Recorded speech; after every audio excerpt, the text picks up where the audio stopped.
અને ખરેખર જો પોડકાસ્ટ એડિટ કરીને બહુ માથાનો દુખાવો છે, કેમ કે એક તો 42 મિનિટથી 50 મિનિટનું, મતલબ આ જે મારી પાસે પોડકાસ્ટ છે એ 42 મિનિટની છે.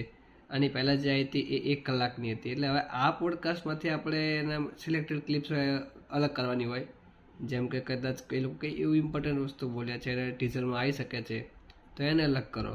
પછી આ જ પોડકાસ્ટમાંથી 3 થી 4 રીલ્સ બનાવવાની હોય, તો એ રીલ્સ માટે કયું સેક્શન, કયો પાર્ટ જે બોલે છે એ એકદમ મહત્ત્વનો છે એને અલગ કરો.